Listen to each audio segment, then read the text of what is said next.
Hola Martín, te escribo para contarte algo que me pasó hace poco y que me cambió la forma de ver a la gente que camina por la calle.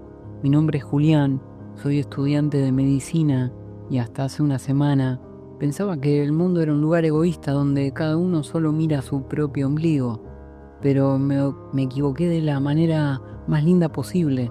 Para que entiendas la gravedad de lo que me pasó, tenés que saber que mi familia es muy humilde.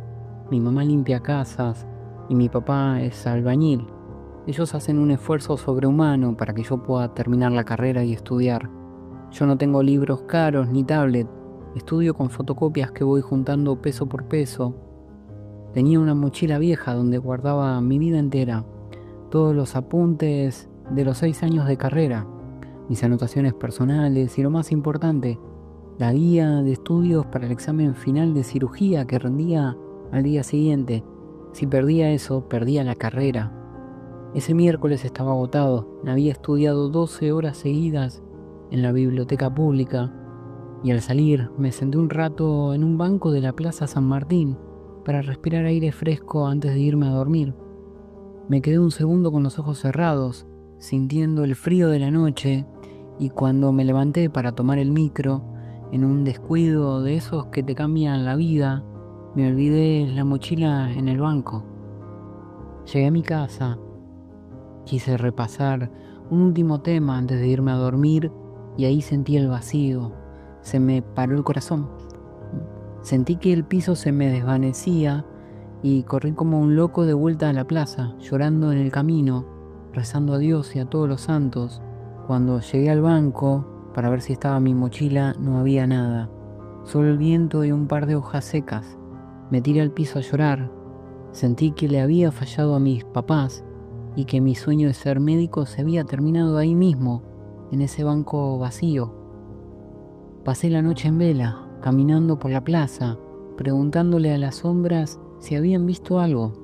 A eso de las 7 de la mañana, con los ojos rojos y el alma rota, me fui hasta la puerta de la Facultad de Medicina. No quería rendir, quería pedirle al decano que me dejara postergarlo, aunque yo sabía que eso era algo casi imposible. Cuando estaba llegando a la escalinata de la facultad, vi a un hombre sentado en el cordón de la vereda. Estaba sucio, con una campera rota y los zapatos atados casi con hilo. Tenía una barba larga y gris y se frotaba las manos para calentarse. Pero lo que me hizo gritar de alegría fue lo que tenía abrazado contra su pecho. Era mi mochila. Corrí hacia él y él, al verme, se paró con dificultad. Tenía los ojos cansados pero brillantes. Me preguntó: ¿Usted es Julián? Me preguntó con una voz raposa, pero muy dulce. Yo no podía ni hablar, solo asentía con mi cabeza mientras hacía que lloraba, o casi simulaba que lloraba porque ya me estaban saliendo las lágrimas de los ojos. Él me contó que esa noche estaba buscando cartones cerca de la plaza cuando vio la mochila. La abrió para ver si había comida o algo de valor para vender, porque hacía 2 días que no comía nada.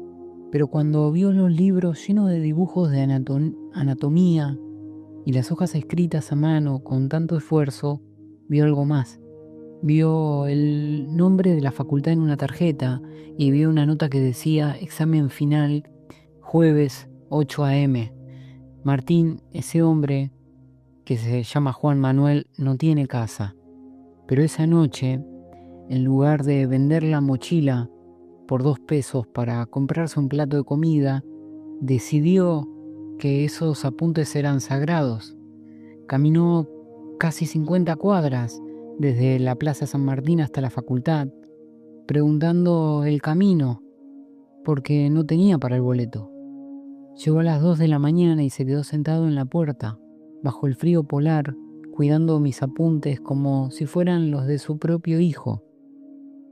No podía dejar que se perdiera esto. Chico, me dijo Manuel mientras me entregaba la mochila. Yo perdí muchas cosas en la vida, pero vos no podés perder tu futuro. Eso me dijo Manuel.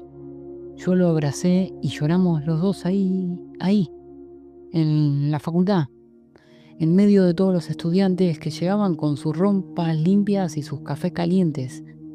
Le quise dar la poca plata que tenía en la billetera, pero no me la aceptó. Me dijo que el mejor pago sería que algún día yo fuera un buen médico y, y atendiera a los que nadie quiere mirar. Esa mañana rendí el examen con una fuerza que no sabía que tenía. Cada vez que agarraba el lápiz, me acordaba de las manos agrietadas de Manuel cuidando mi mochila. Me saqué un 10, me recibí. Pero la historia no termina ahí. Cuando salí de la facultad, con el título bajo el brazo, busqué a Manuel por todos lados. Me tomó varios días encontrarlo en un refugio de la capital. Mi familia y yo nos pusimos de acuerdo. No podíamos dejarlo así. Mis papás, con lo poco que tienen, le hicieron un lugar en una piecita que tenemos en el fondo de casa.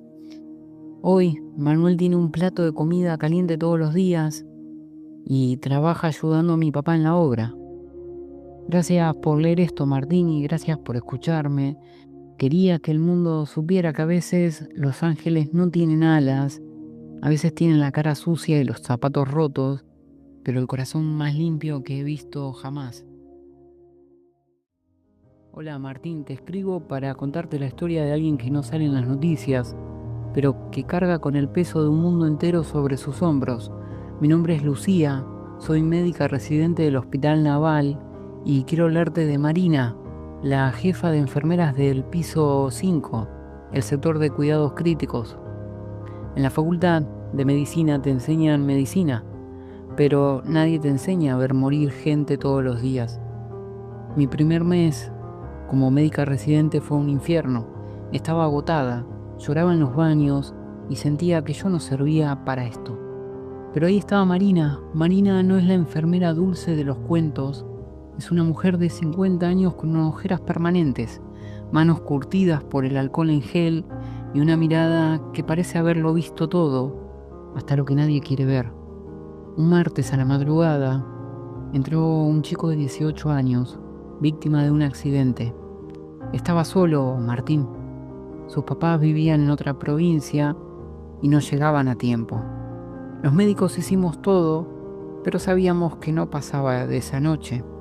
Yo estaba paralizada, viendo los monitores, sintiendo esa impotencia que te quema el pecho.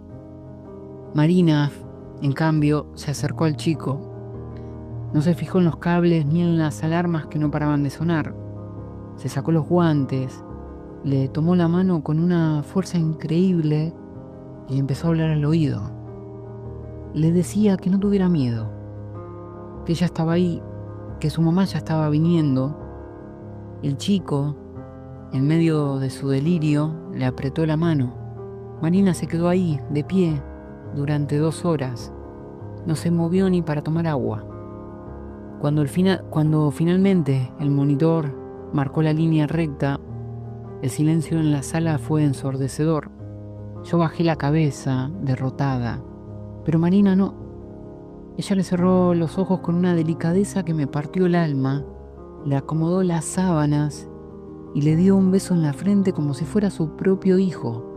Después se fue al pasillo, se tomó un café amargo en silencio, se secó una lágrima rápida con el dorso de la mano y entró a la habitación de al lado para cambiarle el suero a un abuelo con una sonrisa, como si no acabara por romperse por dentro. Días después me acerqué a Marina para preguntarle cómo lo hacía, cómo hacía para no volverse loca, para seguir sonriendo. Marina me llevó al depósito de insumos, que está en el subsuelo. Se sentó en una caja y me mostró sus manos. Estaban temblando, Martín. Lucía, me dijo, el día que no me duela, ese día dejo de ser enfermera.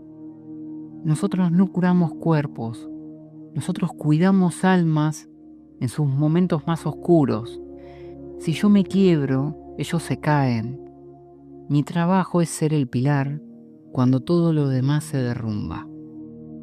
Meses más tarde, me enteré por otros compañeros de que Marina usa gran parte de su sueldo para comprarle ropa a los pacientes que llegan sin nada o para pagarle el pasaje a familiares que no tienen cómo venir a ver a sus enfermos.